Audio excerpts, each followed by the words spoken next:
Bismillahirrahmanirrahim. Assalamualaikum warahmatullahi wabarakatuh. Alhamdulillahi rabbil alamin. Alhamdulillahilladzi ja'ala at-taqwa libasan lil mu'minin. Alladzi habbaba lana al-imana wa zayyana fi qulubina wa karaha lana al-fusuq wal 'isyan. Asyhadu an la ilaha illallah wahdahu la syarika lah wa asyhadu anna Muhammadan 'abduhu wa rasuluhu wa safiyuhu min khalqihi wa habibuh alladzi ballagha ar-risalata wa adda al-amanata wa nasaha al-ummah walladzi tarakana 'ala mahajjatin bayda lailuha kanahariha la yazighu 'anha illa halik. Rabbi shrah li sadri wa yassir li amri wahlul 'uqdatam min lisani yafqahu qawli. Rabbi a'udzu bika min hamazatis syayatin wa a'udzu bika rabbi ay yahdurun. Allahumma anfa'na bima 'allamtana wa 'allimna ma yanfa'una wa zidna ilman. Shadaqallahul azim. Bapak dan Ibu serta adik-adik Rismawan dan Rismawati rahimani wa rahimakumullah. Alhamdulillahirabbil alamin. Pada kesempatan malam hari ini mari kita bersama-sama memanjatkan kalimat syukur kita kepada Allah Subhanahu wa taala dengan bersama mengucapkan kalimat alhamdulillahirabbil alamin. Pada kesempatan malam hari ini insyaallah tidak lama kembali, mungkin dalam hitungan beberapa hari ke depan ya, 5 hari ke depan insyaallah kita telah memasuki bulan yang mulia, bulan yang kalau di dalam Al-Quran para ulama menafsirkan bulan Ramadan ini diantaranya adalah Syahrul Maghfirah. Jadi diantaranya adalah bulan ampunan. Ada yang menyebutkan juga Ramadan dengan Syahrul Quran. Jadi bulan di mana Al-Quran ini diturunkan. Maka oleh karenanya persiapan yang perlu kita sambut untuk menghadapi Ramadan perlulah kita persiapkan dengan sebaik-baiknya. Oleh karenanya mari kita bersyukur pada malam hari ini. Mudah-mudahan Allah Subhanahu wa taala menyampaikan usia kita, mengizinkan kita sampai pada hadirnya Ramadan kita masih diberikan kesehatan oleh Allah Subhanahu wa taala. Mudah-mudahan Ramadan tahun ini menjadi Ramadan yang lebih berkualitas bagi kita, bagi keluarga kita, bagi anak-anak kita. Dan insyaallah Ramadan tahun ini insyaallah akan mencetak kita, akan menjadikan kita sebagai orang-orang yang lebih bertakwa di hadapan Allah Subhanahu wa taala. Amin ya rabbal alamin. Salawat dan salam mari senantiasa kita sampaikan dan haturkan kepada junjungan kita Nabi mulia Nabi besar Muhammad sallallahu alaihi wasallam. Mudah-mudahan dengan salawat yang senantiasa kita baca, kita senandungkan, mudah-mudahan Allah Subhanahu wa taala menjamin kita semuanya yang hadir di sini beserta keluarga kita, beserta anak keturunan kita, cucu-cucu kita ke dalam golongan orang-orang yang dijamin syafaat dari Nabi besar Muhammad sallallahu alaihi wasallam insyaallah.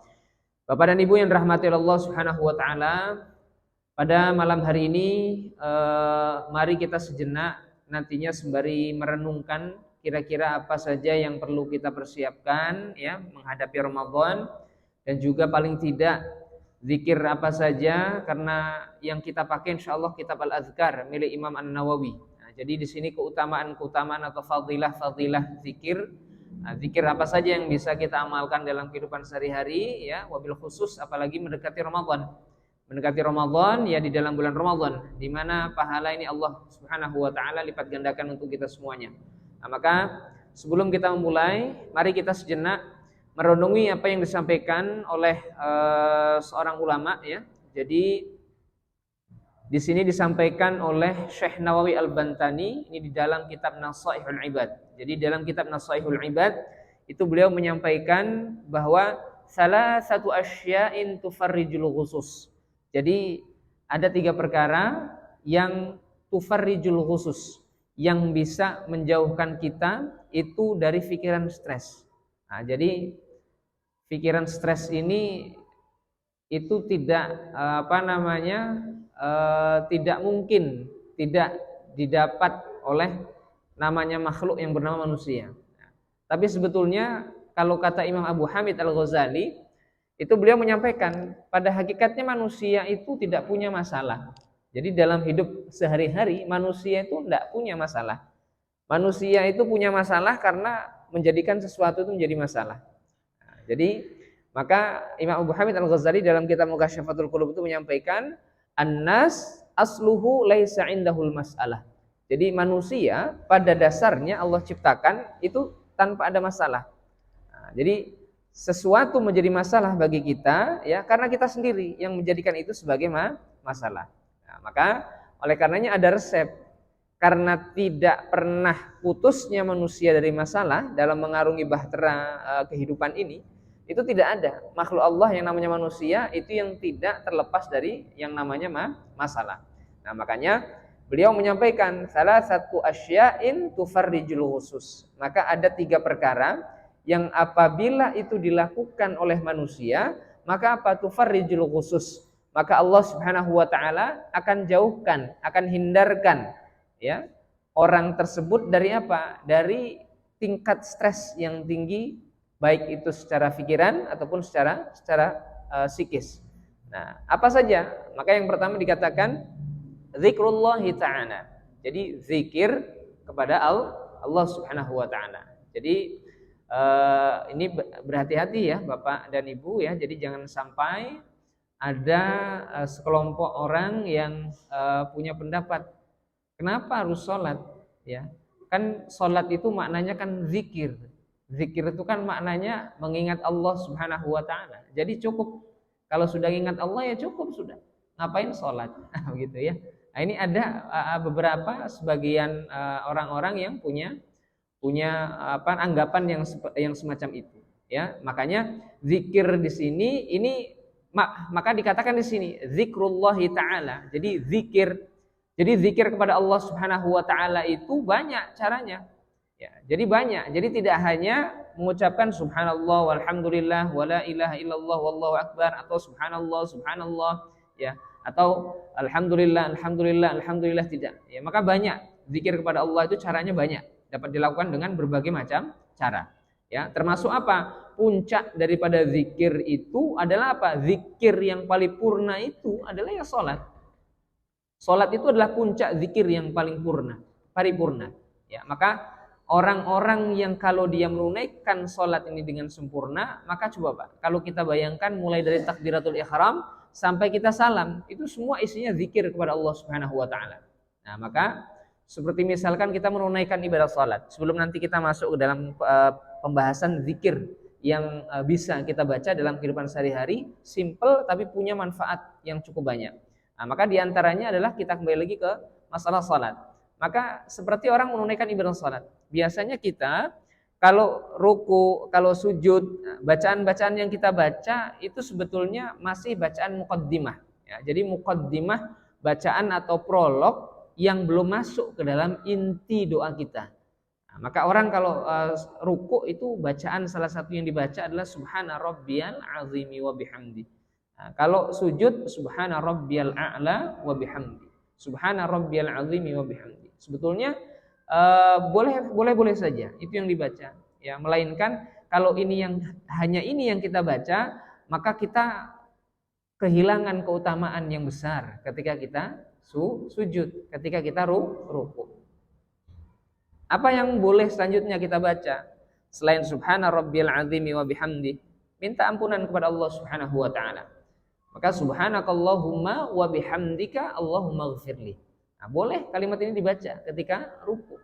Ya, subhanakallahumma wa bihamdika Allahumma ghfirli. Maka ketika ruku, bacaan yang kita baca adalah subhana rabbiyal azimi wa bihamdi. Subhan, maha suci Allah. Rabbiyal azim, Rabbi Tuhan saya yang maha agung. Tuhan saya yang maha agung. Subhana rabbiyal azimi wa bihamdi. Maka segala pujian hanya untukmu, wahai Allah. Nah, ini yang kita baca. Tapi kalau seandainya kalimat yang kita baca adalah subhanakallahumma wa bihamdika Allahumma ghfirli. Subhanakallah, maha suci engkau wahai Allah. Subhanakallahumma wa bihamdika. Dan pujian ini semuanya hanya milik engkau. Allahumma ghfirli. Ya Allah, ampunilah saya. Ya Allah, ampunilah saya. Maka kalimat setelah kita ruku, ketika bangun dari ruku, kalimatnya sami'allahu liman hamidah. Sami'a, Allah telah mendengar siapa saja yang memuji Allah Subhanahu wa taala saat ruku. Nah, jadi kalau kita hanya memuji Allah saja, kemudian tanpa kita meminta sesuatu kepada Allah, ya kita terlewat keutamaannya. Maka ketika ruku itu kita memuji Allah jalan, kita minta ampunan kepada Allah juga, itu kita lakukan. Makanya kalau kita minta ampunan kepada Allah saat ruku, maka ketika sami'allahu liman hamidah, ya, Allah telah mendengar apa saja yang diucapkan oleh hambanya, baik itu pujian atau yang lain ketika dia melakukan ruku tadi. Nah, maka ini salah satunya. Maka salah satunya salat. Salat itu adalah zikir yang paripurna, yang tidak pernah akan yang tidak pernah akan siapapun yang melakukannya kehilangan keutamaan, tidak. Ya, maka ini salah satunya. Tapi kan cara berzikir itu banyak. Ya, mulai dari salat, mulai dari Qur'annya, ya, mulai dari zikir yang khusus kita baca.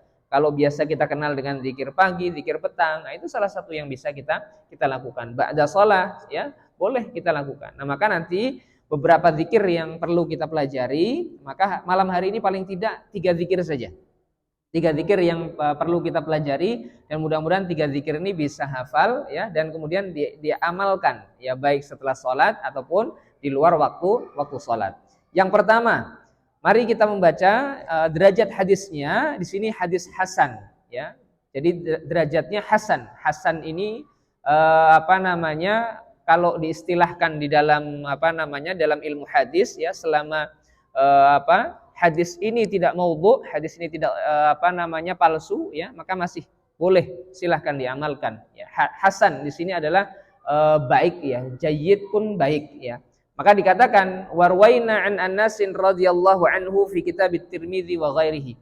Riwayatnya dari Anas bin Malik radhiyallahu anhu dalam kitab hadis at-Tirmidzi dikatakan qala Rasulullah sallallahu alaihi wasallam man shallal fajra fi jama'atin thumma qa'ada yadhkurullaha ta'ala hatta tatlu'a asy-syamsu thumma shalla rak'ataini kanat ka ajri hajjatin wa umratin tammatin.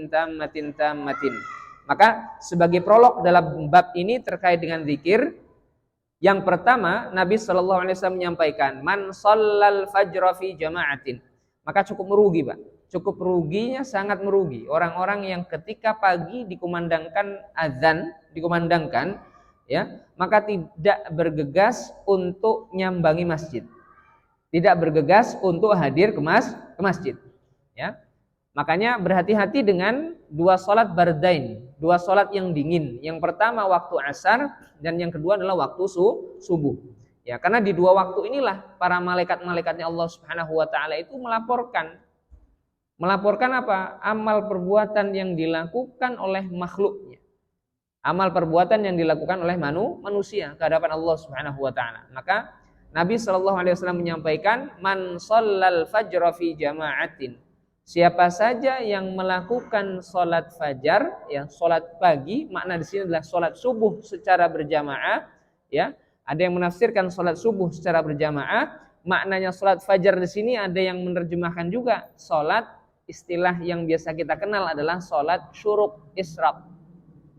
Siapa saja yang dia melakukan sholat pagi secara berjamaah, fi jama'atin thumma qa'ada, kemudian dia tidak bergegas untuk meninggalkan masjid. Dia tidak bergegas untuk pulang. Thumma qa'ada, kemudian dia duduk sejenak, yadhkurullaha ta'ala, untuk mengingat Allah Subhanahu wa taala. Mengingat Allah banyak. Dengan kajian, dengan taklim, itu masuk zikir kepada Allah Subhanahu wa taala. Yang kedua, dengan baca Al-Qur'an masuk kategori zikir. Dengan baca zikir pagi itu masuk dalam kategori zikir, ya. Dengan mengucapkan tasbih, tahmid, tahlil pun boleh, ya, itu masuk dalam kategori zikir. Maka orang yang selesai sholat fajar, sholat subuh, dia tidak bergegas untuk meninggalkan tempat di mana dia sholat, dia duduk sejenak berzikir kepada Allah Subhanahu wa taala sampai matahari itu terbit, ya, sampai matahari terbit. Tsumma shalla rak'ataini, kemudian sebelum dia pulang, ya, kemudian dia menunaikan sholat 2 rakaat. Ini istilahnya yang biasa kita kenal dengan sholat syuruk. Nah, maka sholat syuruk ini Istilah lainnya adalah sholat duha di awal waktu. Sholat duha di awal waktu. Jadi pahala orang yang menunaikan sholat ini, maka dikatakan oleh Nabi Sallallahu Alaihi Wasallam, kanat ka ajri hajjatin wa umratin. Pahalanya setara dengan pahala orang-orang yang menunaikan ibadah haji dan umrah. Tamatin. Maka Nabi ulang 3 kali. Sempurna pahalanya.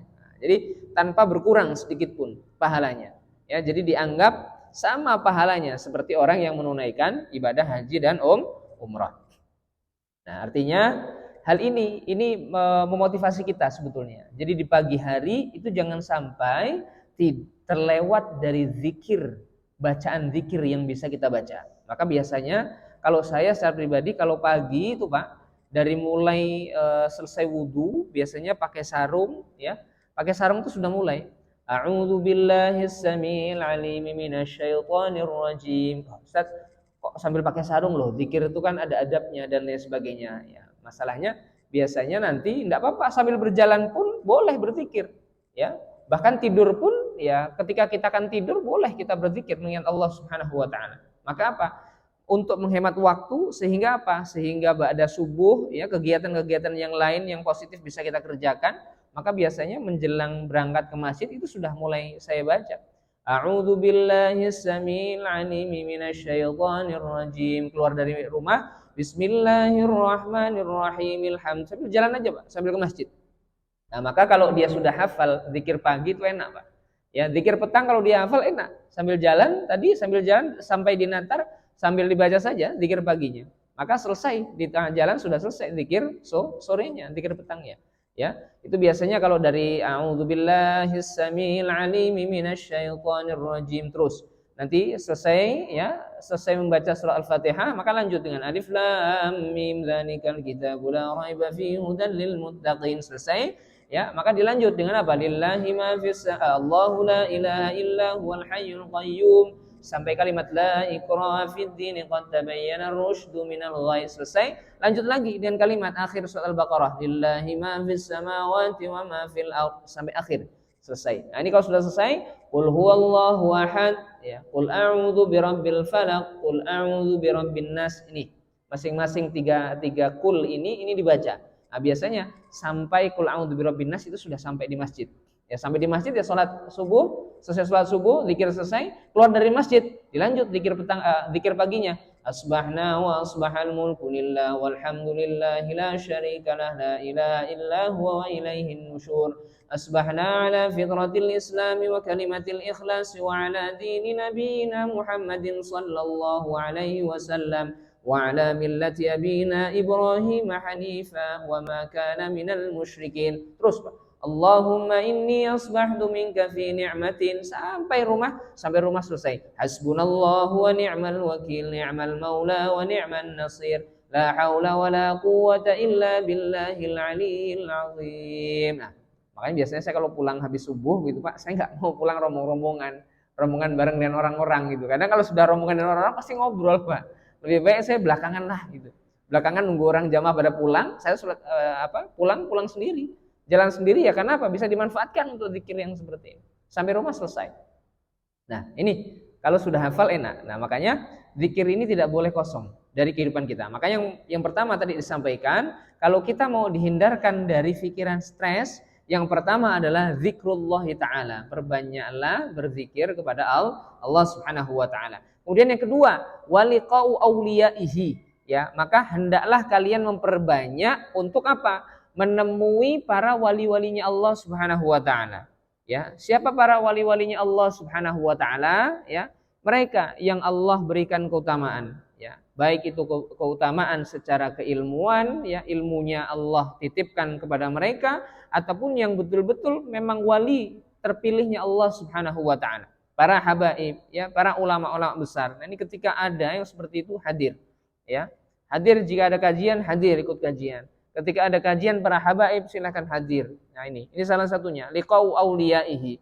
Ya, jadi menemui para wali-walinya Allah Subhanahu wa taala. Ini salah satu bentuk refreshing kita, ya, agar Allah Subhanahu wa taala hindarkan kita dari pikiran yang stres. Dan yang terakhir adalah wa kalamul hukama, yaitu sering-sering dengar kalimat-kalimat hikmah dari mulut para ulama. Sekarang kan enak Pak, sudah ada HP Pak, Android. Nah, silahkan, itu HP itu bisa dimanfaatkan.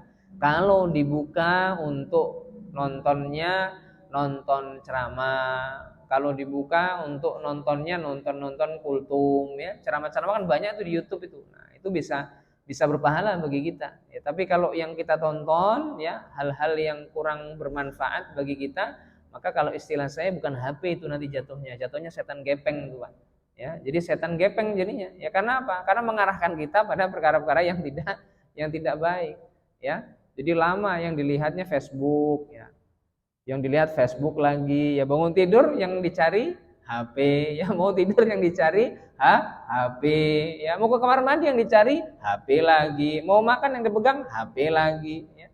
Nah ini, ya makanya paling tidak 3 inilah. Jadi zikir kepada Allah, kemudian bertemu dengan para wali-walinya Allah Subhanahu wa taala, dan yang ketiga adalah kalamul hukama. Ya, jadi dekatlah dengan para ulama, dengarkanlah kalimat-kalimat hikmah yang disampaikan oleh mereka. Ya, ini 3 hal ini nih bisa menghindarkan kita dari pikiran yang stres. Nah, ini yang pertama, hadis yang pertama terkait dengan keutamaan zikir pada waktu pagi. Kemudian yang kedua, insya Allah zikir ini hafal Pak. Saya yakin 100% Bapak dan Ibu hafal semuanya. Ya, serta Rismau dan Rismawati insya Allah hafal semuanya zikir ini. Maka hadisnya hadis hasan juga.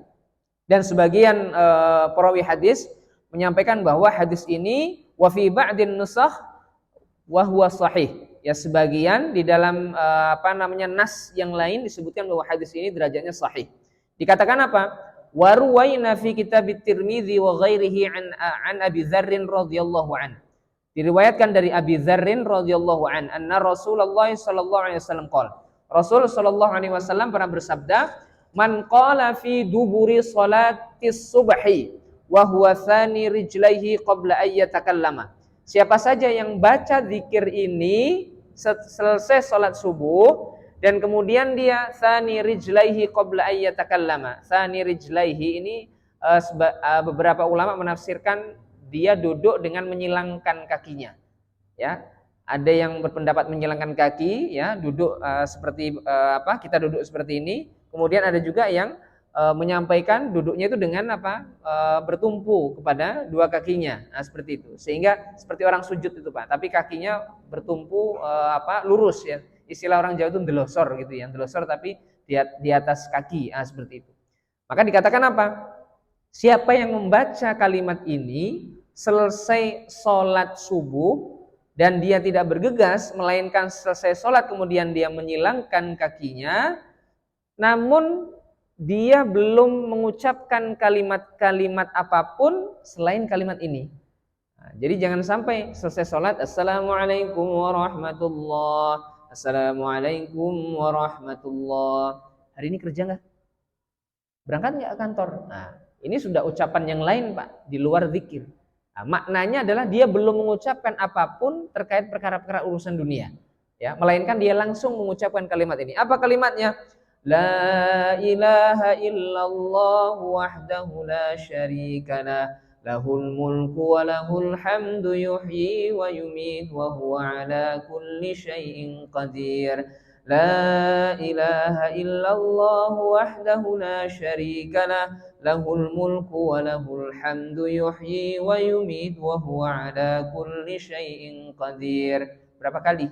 Nah, maka dikatakan di sini asyra marratin, 10 kali. Orang-orang yang selesai salat subuh, dia tidak bergegas meninggalkan tempat duduknya, tidak buru-buru berbicara urusan-urusan dunia, melainkan dia baca kalimat ini, zikir ini, la ilaha illallah wahdahu la syarikalah, lahul mulku wa lahul hamdu yuhyi wa yumiit wa huwa ala kulli syai'in qadir, sebanyak 10 kali.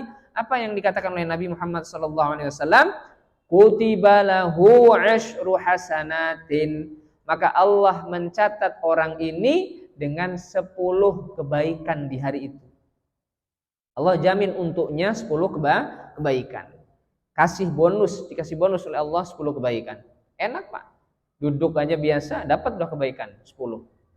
Ya, wah kalau gitu kalau masuk surga mah enakan dari pagi sampai sore Ustaz ya, ngomong aja la ilaha illallah di masjid tanpa harus bekerja. Oh ya enggak juga gitu ya. Nah, makanya ini Allah beri 10 kebaikan. Namun selain kebaikan 10 kebaikan tersebut dikatakan apa?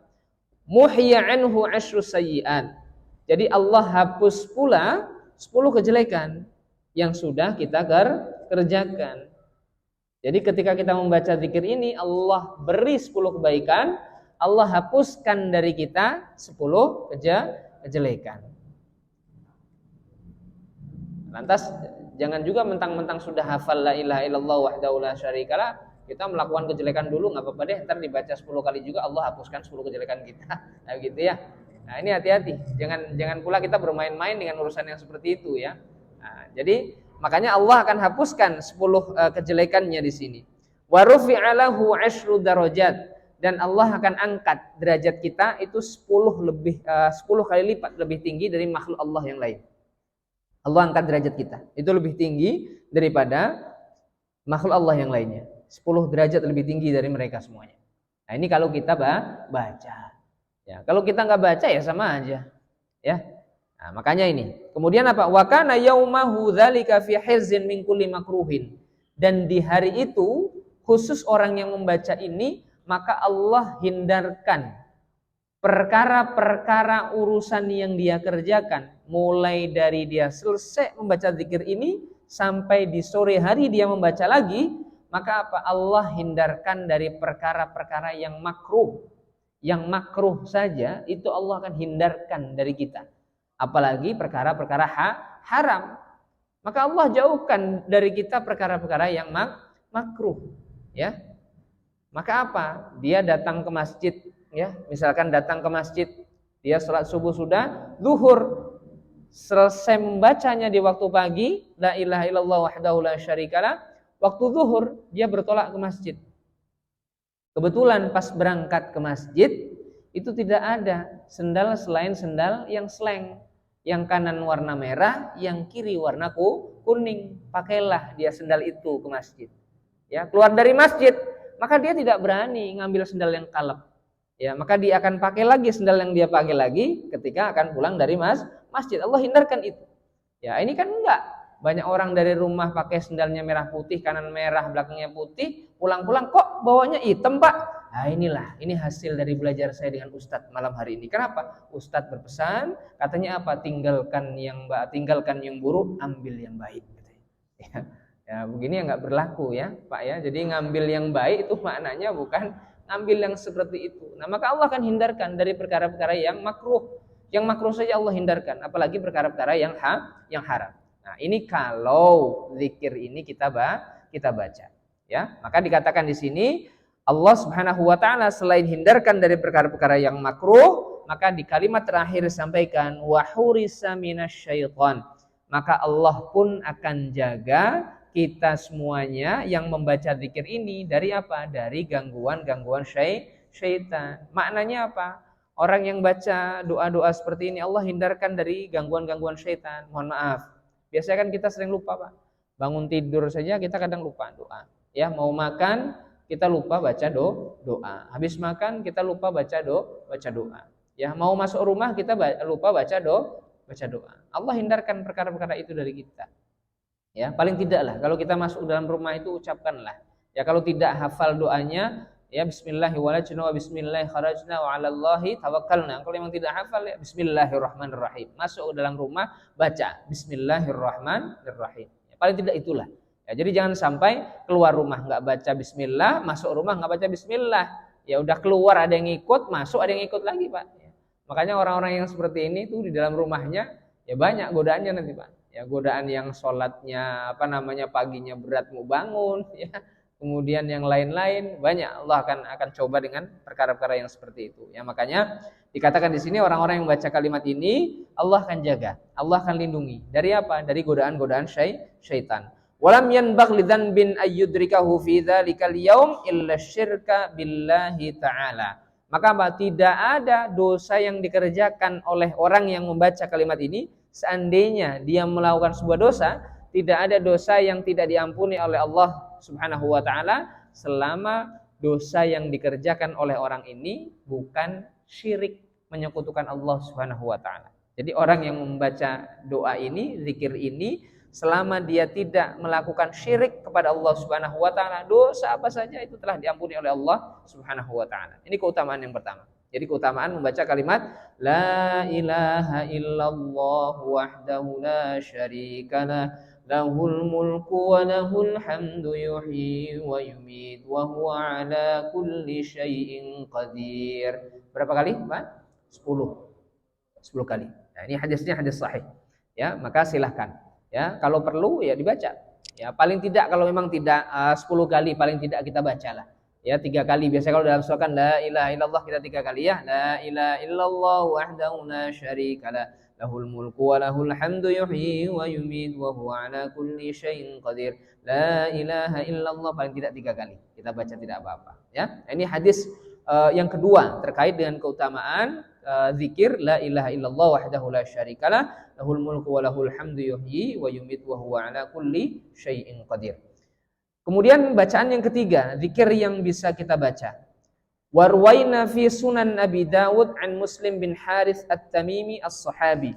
Maka dikatakan, diriwayatkan dalam kitab Sunan Abi Dawud, periwayatan dari Muslim bin Harith at-Tamimi as-Sahabi, seorang sahabat yang bernama Harith at-Tamimi. Maka Nabi SAW annahu asra ilaihi faqala. Maka Nabi SAW pernah mengatakan perkara ini kepada seorang sahabat yang bernama Harith at-Tamimi. Nah, jadi apa yang dikatakan oleh Rasul kepada beliau? Idza insarafta minas salatil maghrib. Lihat Pak. Kalimat yang pertama tadi baca selesai salat subuh. Nah, kalau yang ini kalau kita sudah selesai salat maghrib baca kalimat ini. Maka kita nggak boleh main-main di 2 waktu, Pak. Maghrib yang pertama ya, di akhir waktu sore, di akhir waktu siang. Ya, di penghujung waktu siang dengan di penghujung waktu malam. Itu kita tidak boleh bermain-main. Maka nanti kalau kita baca dalam kitab Wiqayatul Insan minal jinni wasyaitan, bagaimana pengobatan manusia dari jin dan syaitan, maka di 2 waktu ini Pak, kalau kita membaca di dalam kitab Wiqayah ini, itu persebaran syaitan menyebar, jin yang menyebar di 2 waktu ini sangat luar biasa Pak. Banyaknya itu luar biasa. Ya, maka kalau manusia itu secara fitrah kan tidak Allah beri kemampuan untuk kita melihat hal-hal yang seperti itu. Ya, hal-hal gaib yang lihat ini ngelihat itu gitu ya. Makanya sebetulnya mohonlah dari kecil anak-anak kita dari mulai SD kelas 1 atau TK, mohon tidak dibiasakan untuk nonton film-film Indonesia yang berbau-bau seperti itulah. Ya, ada yang film pocong ngesot lah apa-apa gitu. Itu film-film yang ngerusak akidah, ya. Merusak keyakinan kita kepada Allah Subhanahu wa taala, ya. Maka di sini dikatakan hati-hati dengan waktu maghrib. Makanya kalau sudah selesai waktu maghrib, ya, idza insarafta min salatil maghrib, kalau kalian sudah selesai melakukan salat maghrib, faqul, maka jangan lupa baca zikir ini. Apa zikir yang kedua yang perlu kita hafalkan? Kalimatnya adalah Allahumma ajirna minan nar, Allahumma ajirna minan nar, Allahumma ajirna minan nar 7 marrat. Kalau yang tadi yang pertama la ilaha illallah wahdahu la syarikalah lahul mulku wa lahul hamdu yuhyi wa yumiit wa huwa ala kulli syai'in qadir 10 kali. Nah, ini Allahumma ajirna minan nar, Allahumma ajirna minan nar, Allahumma ajirna minan nar sebanyak 7 kali. Ya, maka dikatakan apa? Fa innaka idza qulta dzalika tsumma mutta min lailatika.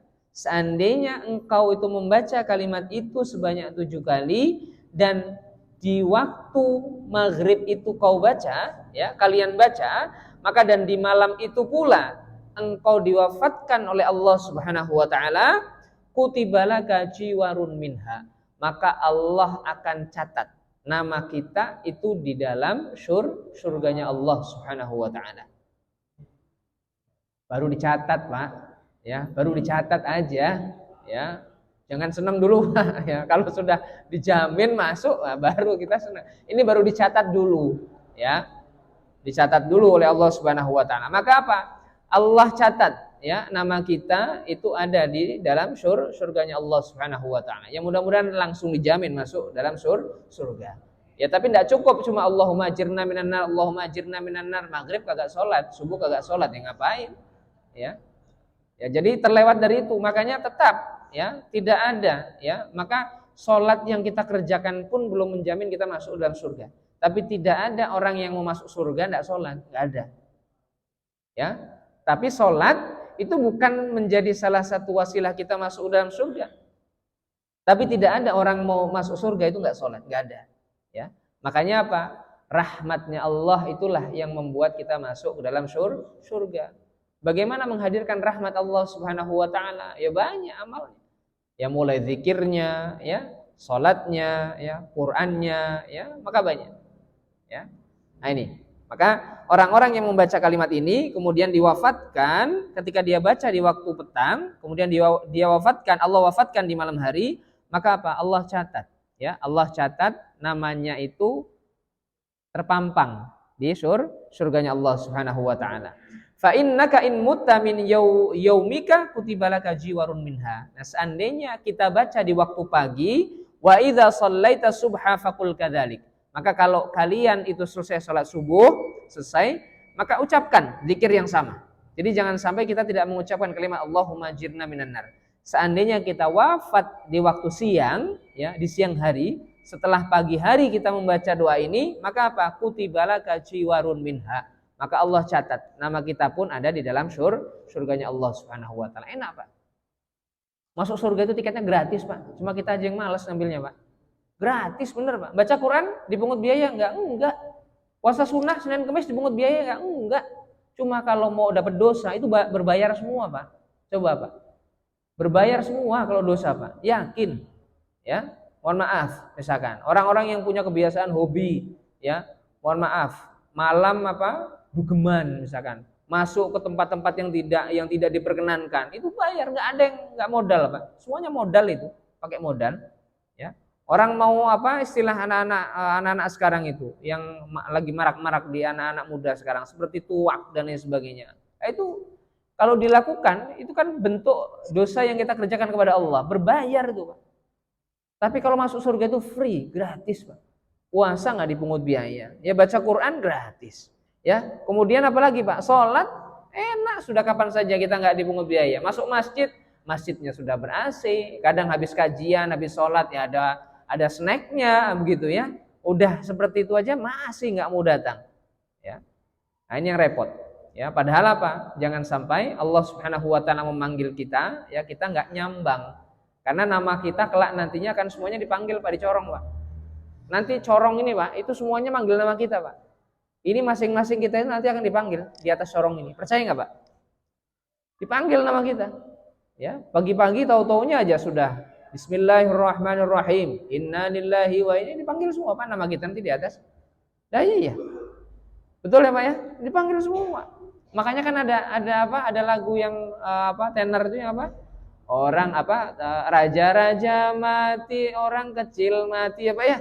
Anak muda mati, orang tua mati, ustadz mati, dan jamaah mati. Jamaah duluan, ustadz belakangan, kan gitu, Pak ya? Nah iya, ya, semuanya mati, Pak. Ya kita mati, kita semuanya mati. Nah, maka jangan sampai Allah manggil, ya kita tidak hadir. Nah ini zikir yang kedua, yaitu kalimatnya Allahumma ajirna minan nar, Allahumma ajirna minan nar. Sebanyak berapa kali, Pak? 7. Ya, kalau yang tadi la ilaha illallah wahdahu la syarikalah lahul mulku sebanyak 10 kali, ya. Ini zikir yang kedua. Janji saya tadi 3 zikir aja, Pak ya, enggak usah banyak-banyak, ya. Zikir yang ketiga. Hadisnya hadis hasan, ya. Maka dikatakan di sini warwaina fil musnad Imam Ahmad wa Sunan Ibnu Majah. Diriwayatkan dalam kitab Sunan Imam Ahmad dan Sunan Ibnu Majah bahwasanya Nabi SAW mengatakan, dari periwayatan dari Ummu Salamah radhiyallahu anha qalat, kana Rasulullah SAW idza shalla subhu qala.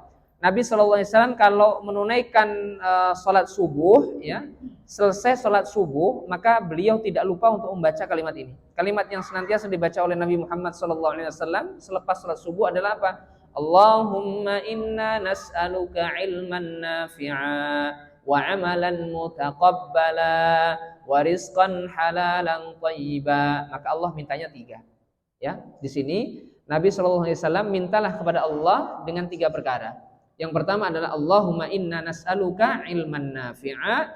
Yang kedua wa amalan mutaqabbala. Yang ketiga wa rizqan halalan thayyiba. Minta 3 ini, Pak. Mengapa yang diminta dulu adalah ilman nafi'a? Mengapa yang kita minta dulu adalah ya Allah anugerahkanlah kepada kami ilmu yang bermanfaat.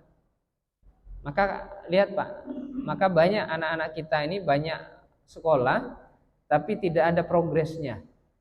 Ya, sekolah sudah nuntut ilmu tapi mohon maaf. Kadang emaknya minta anak ini untuk tolonglah nak, tolong belikan dulu lah garam dengan terasi, nih ibu mau nyambal terasi. Nanti dulu lah bu, sabar, saya masih main ini sebentar bu, sebentar aja bu. Ya, ayo nak, cepat nak, tolong belikan terasi, tolong belikan sayuran. Ibu ini apa sih nyuruh-nyuruh saya, saya lagi asik main lato-lato kok. Ya. Ada orang-orang anak-anak yang sudah belajar begitu, tapi secara karakter belum dapat. Ya. Makanya apa? Meminta ilmu yang bermanfaat ini adalah pokok pertama. Karena apa? Karena puncak daripada ilmu pengetahuan itu adalah adab. Makanya adab itu di atas ilmu, Pak. Makanya paling tidak kalau adab ini sudah dapat, maka untuk belajar ilmu itu dapat. Makanya anak daripada Imam Ibnu Taimiyah rahimahullahu taala itu tidak diizinkan untuk belajar di pendidikan formal. Kecuali setelah apa? Setelah 30 tahun itu dididik untuk belajar adab. Maka setelah 30 tahun itu belajar adab, maka dilepas oleh Ibnu Taimiyah untuk apa? Untuk belajar di pendidikan formal. 30 tahun, Pak. Belajar pendidikan adab. Makanya kalau adabnya sudah dapat, maka Ibnu Taimiyah mengatakan al-adab fauqal ilmi. Man la adaba lahu la ilma lahu. Indikator orang berilmu itu ada di adab. Kalau adabnya dia baik, maka keilmuannya juga baik. Makanya paling tidak kita minta ilman nafi'a. Ya, kalau kita belajar ya Allah anugerahkan ilmunya, ilmu yang bermanfaat. Kalau ilmunya sudah bermanfaat, maka untuk dapat amalan mutaqabbala, amal yang diterima itu gampang, seperti sholat. Tadi ada yang bertanya saat kajian qabla duhur. Ada yang bertanya, bagaimana Ustadz kalau saya sholat? Ya, sholat ini ada teman saya yang menyampaikan, nggak boleh ketika kita dari hendak bangun dari rukuk ya, mau sujud itu nggak boleh tangan duluan, harus lutut duluan. Nah, sebagian teman saya bilang, enggak, salah, harus lutut duluan sebelum tangan. Mana yang benar? Nah, begitu. Nah, ini kan kalau kita tidak tahu ilmunya kan akhirnya kita sholat ala kadarnya saja. Ya, makanya dikatakan apa? Boleh dua-duanya. Silahkan, mau tangan dulu yang turun ya monggo. Mau lutut dulu yang turun ya silahkan. Yang tidak boleh turun duluan itu kening, Pak. Ya, nggak boleh turun duluan, Pak. Kalau sujud kening, Pak. Bahaya, Pak, kalau kening duluan ini yang turun, ya. Kalau tangan silahkan, telapak tangan silahkan, lutut silahkan. Karena dari hadisnya berbeda. Maka yang pertama yang meriwayatkan Nabi Shallallahu alaihi wasallam fawadha'a rukbatayhi qabla yadayhi, periwayatannya Nabi kalau sholat itu Nabi kalau turun ketika sujud meletakkan kedua rukbah, kedua lututnya terlebih dahulu sebelum telapak tangannya. Hadis ini diriwayatkan oleh Imam Abi Daud. Ya, maka mengapa Abi Daud meriwayatkan ini? Karena saat itu jarak antara beliau dengan Nabi Muhammad SAW itu masanya itu tidak terlalu lama. Makanya melihat Nabi itu masih sangat muda. Nah, maka Nabi menurunkan lututnya terlebih dahulu. Karena kalau anak muda itu kan lututnya masih pada kuat, Pak. Nah, tapi periwayatan yang kedua adalah periwayatan dari siapa? Wa'il bin Hujr. Nah, Wa'il bin Hujr ini meriwayatkan apa? Saya melihat Nabi Shallallahu Alaihi Wasallam fawadha'a yadayhi qabla rukbatayhi. Nabi kalau sholat meletakkan telapak tangannya dulu sebelum lututnya. Karena apa? Karena usia Nabi saat itu sudah usia memasuki 60 tahun, 58 tahun, 59 tahun. Jadi orang-orang kalau sudah usianya sepuh biasanya bermasalah dalam lutut. Nah, makanya apa? Nabi meletakkan telapak tangannya dulu sebelum lutut. Nah, jadi mau telapak tangan dulu, mau lutut duluan silahkan. Nah, ini kita minta ilmu yang bermanfaat sehingga bobot ibadah sholat kita pun itu benar. Ya, tidak asal sembarang sholat. Dan yang terakhir adalah rizqan thayyiban. Minta agar dilimpahkan rezeki yang thayyib. Ingat Pak, di sini kalimatnya warizqan thayyiba. Bukan warizqan jayyida atau warizqan halalan. Tapi thayyib. Kalau sudah thayyib itu semua Pak, halalnya masuk, ya, kemudian bersihnya masuk, ya, kemudian yang baik-baik masuk. Makanya thayyib kalimatnya. Warizqan thayyiba. Nah, maka insyaallah orang-orang yang membaca kalimat Allahumma inna nas'aluka ilman nafi'a wa amalan mutaqabbala wa rizqan thayyiba aw wa rizqan halalan thayyiba, mudah-mudahan Allah hindarkan dari perkara-perkara rezeki yang haram, ya, kemudian ilmu yang tidak bermanfaat, kemudian amal perbuatan yang tidak diterima di hadapan Allah Subhanahu wa taala. Insyaallah semua diterima oleh Allah Subhanahu wa taala. Nah, inilah paling tidak 3 zikir Bapak dan Ibu, 3 zikir yang dapat kita kaji pada malam hari ini untuk bisa kita amalkan. Yang pertama kalimatnya apa Pak tadi Pak? La ilaha illallah wahdahu la syarikalah, lahul mulku wa lahul hamdu yuhyi wa yumiit wa huwa ala kulli syai'in qadir, sebanyak 10 kali. Yang kedua adalah kalimatnya apa? Allahumma ajirna minan nar, Allahumma ajirna minan nar, sebanyak 7 kali. Ya, sebanyak 7 kali. Dan yang terakhir kalimatnya apa? Allahumma inna nas'aluka ilman nafi'a wa amalan mutaqabbala wa rizqan halalan thayyiba. Nah, paling tidak zikir ini kita baca ketika kita berdoa kepada Allah Subhanahu wa taala. Boleh. Nah, ini 3 zikir yang dapat kita kaji pada kesempatan malam hari ini. Insyaallah masih banyak, ya, masih banyak zikir-zikir yang kita bisa amalkan. Dan sebagai penutup dikatakan oleh seorang ulama yang bernama Syekh Mutawalli Sya'rawi, ya, sebagian pendapat ini mengatakan bahwa perkataan ini disampaikan oleh Umar bin Khattab radhiyallahu anhu. Maka dikatakan al-husunun lil mu'min minasyaitani thalatha. Perlindungan bagi seorang muslim dari syaitan itu 3. Yang pertama dikatakan di sini adalah al-masjid. Masjid itu perlindungan yang paling ampuh untuk melindungi seorang muslim dari godaan syaitan. Yang kedua adalah zikrullah, zikir kepada Allah Subhanahu wa taala, dan yang terakhir adalah qiraatul Quran. Nah, jadi yang pertama adalah masjid, yang kedua zikir kepada Allah, dan yang ketiga adalah qiraatul Quran. Nah, 3 perkara ini adalah tamengnya manusia dari godaan syaitan, laknatullah. Mudah-mudahan pada Ramadan tahun ini paling tidak Quran kita bisa semakin maksimal, zikir kita semakin maksimal, dan insya Allah puasa kita pun akan menjadi puasa yang lebih berkualitas daripada tahun-tahun sebelumnya. Baik, mungkin ini Bapak dan Ibu beberapa hal yang dapat kami sampaikan pada kesempatan malam hari ini. Mudah-mudahan bermanfaat bagi kita semuanya. Aqulu qouli hadza wa astaghfirullah li wa lakum wallahu a'lam bissawab. Assalamualaikum warahmatullahi wabarakatuh.